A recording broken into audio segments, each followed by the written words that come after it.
Gimana Pak Tony? Ya, jadi kami ini sebenarnya tidak dikabari ya mengenai rekonstruksi ini. Ya, kami kuasa hukum tidak dikabari. Kami malah tahunya dari rekan-rekan media. Nah, kami khawatir ya, karena dalam KUHP yang namanya orang tersangka yang diancam ancaman hukuman 5 tahun lebih itu harus didampingi di tiap tahap pemeriksaannya. Nah, rekonstruksi ini kan bagian daripada pemeriksaan, bagian dari proses penyidikan untuk membuat terang ya peristiwa pidana. Nah, ini tidak didampingi kan kalau memang Peggy Setiawannya ada. Ya. Jadi kami juga mempertanyakan kepada penyidik ya, kenapa tidak diberi tahu pihak kuasa hukum ya. Nah, kami mau nemui penyidiknya ini kesulitan ini kan. Karena saking banyaknya siapa yang penyidiknya siapa, kami mau menanyakan sebenarnya kenapa kan itu. Jadi kami mempertanyakan sebenarnya ya. Nah, jadi harus didampingi sebenarnya. Khawatir ya apa yang tidak Peggy lakukan ya disuruh melakukan. Kalau didampingi kan enak, fair, tahu. Ada kabar Peggy dihadirkan, Pak? Iya, belum tahu. Makanya kami mau menanyakan ke penyidik ini, nggak tahu penyidiknya ini di mana ini. Itu ya. Jadi kami kecewa sebenarnya ya. Jadi harusnya sih dikasih tahu biar fair. Sudah tahu kasus ini menjadi perhatian publik ya. Udah se-Indonesia semua memantau, memonitor, harusnya ya diberitahu. Dengan diberitahu itu adalah salah satu untuk menunjukkan bahwa penyidikan ini fair. Gitu ya. Beli ya? Salah uang tak? Ya. Salah. Tim penyidik di Treskrimum Polda Jabar menggelar prarekonstruksi pembunuhan Vina Cirebon pada Rabu 29 Mei 2024. Di tengah-tengah proses prarekonstruksi, sejumlah teriakan warga menggema. Mereka menyebut bahwa Peggy Setiawan tidak bersalah. Dilansir dari tribunnews.com, warga turut memadati lokasi prarekonstruksi pembunuhan Vina Cirebon dan Eki pada Rabu kemarin. Mereka berulang kali meneriakkan kata-kata tidak bersalah terhadap tersangka yang baru-baru ini ditangkap, yakni Peggy Setiawan usia 27 tahun. Teriakan itu terdengar sejak awal prarekonstruksi di Jalan Perjuangan, tepatnya di depan SMPN 11 Cirebon hingga di Jembatan Talun, Kabupaten Cirebon. Dua lokasi tersebut menjadi saksi bisu peristiwa tragis tahun 2016, di mana Vina dan Eki meninggal dunia akibat penganiayaan oleh sekelompok geng motor. Vina bahkan sempat diruda paksa secara bergiliran di lahan kosong di sebuah gang seberang SMPN 11 Cirebon.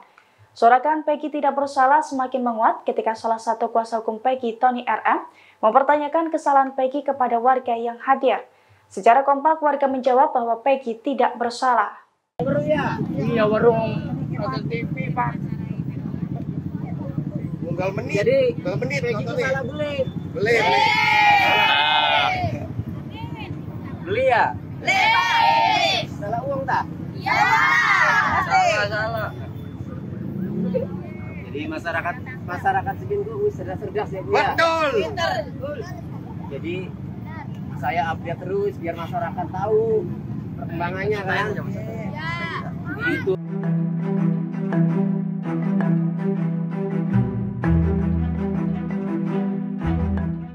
Peggy Setiawan alias Peron yang menjadi tersangka baru dalam kasus pembunuhan Vina Cirebon mendapatkan banyak dukungan.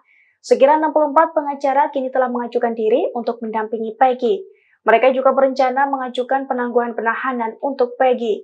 Dilansir dari tribunjabar.id, hal itu diungkapkan oleh Mukhtar Effendi, salah satu perwakilan dari tim kuasa hukum Peggy pada Rabu 29 Mei 2024. Menurut Mukhtar, terjadi perubahan dalam tim kuasa hukum Peggy.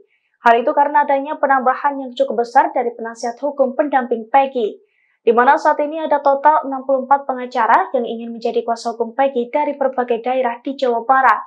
Mukhtar pun mengaku bahwa mereka telah datang menemui penyidik yang menangani kasus Peggy untuk meminta salinan berita acara pemeriksaan atau BAP. Selain itu, pihaknya juga bakal mengajukan penangguhan penahanan untuk Peggy alias Peron. Namun Mukhtar tidak menjelaskan secara rinci apa alasan tim kuasa hukum mengajukan penangguhan penahanan untuk kliennya tersebut. Kurang lebih 64 orang. Itu pun masih. Dukungan untuk Peggy Setiawan alias Peron dalam kasus pembunuhan Vina Cirebon kini semakin bertambah. Bahkan pada Rabu 29 Mei 2024 kemarin, sebanyak 64 pengacara telah mengajukan diri untuk mendampingi Peggy.